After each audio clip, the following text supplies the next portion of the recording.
என் நெஞ்சில் குடியிருக்கும்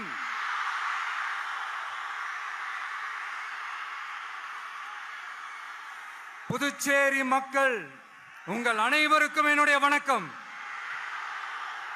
வணக்கம் வணக்கம். எல்லாரும் எப்படி இருக்கீங்க?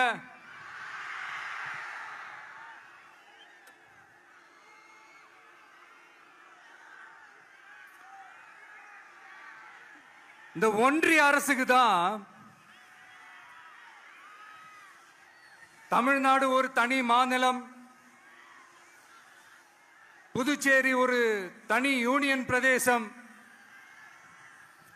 அவங்களுக்கு தான் தமிழ்நாடு தனி, புதுச்சேரி தனி, இப்படிலாம் இருப்பாங்க.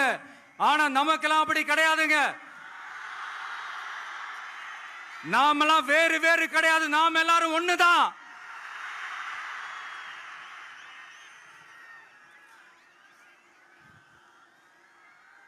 தமிழ்நாடும் புதுச்சேரியும் தனித்தனியாக இருந்தாலும் நாம் எல்லாரும் ஒண்ணுதான். நாம் எல்லாரும் சொந்தம் தான்.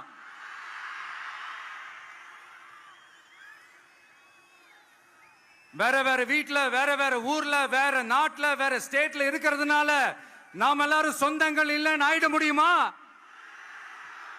அது எப்படி முடியும்? இப்ப பாத்தீங்களா, ஒருத்தருக்கு ஒருத்தர் பார்த்துக்கும் போது அந்த பாச உணர்வு, அதுதாங்க, அது மட்டும்தான். அது இருந்துட்டாலே போதும், வேற எதுவுமே தேவையில்லை.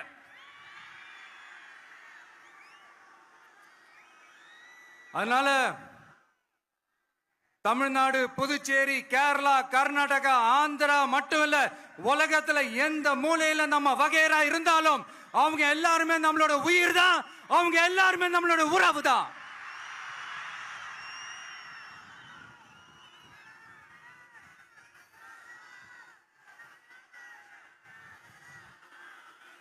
புதுச்சேரினாலே உடனே ஞாபகத்துக்கு வர்றது மணக்குள விநாயகர், அரவிந்தர் ஆசிரமம், வில்லியனூர் மாதான் சொல்லி இவங்க எல்லாரும் ஞாபகத்தில் வருவாங்க. அது மட்டும் இல்ல, மகாகவி பாரதியார் அவர்கள் இருந்த மண், பாவேந்தர் பாரதிதாசன் அவர்கள் பிறந்த மண். அது மாதிரி இன்னும் சிறப்புகளை அடுக்கிக்கிட்டே போலாம். ஆனா அரசியல்னு வந்துட்டா ஒரு முக்கியமான விஷயத்தை பத்தி நம்ம சொல்லி ஆகணும். 1977 புரட்சி தலைவர் எம்ஜிஆர் அவர்கள் தமிழ்நாட்டில் ஆட்சி அமைச்சாங்க.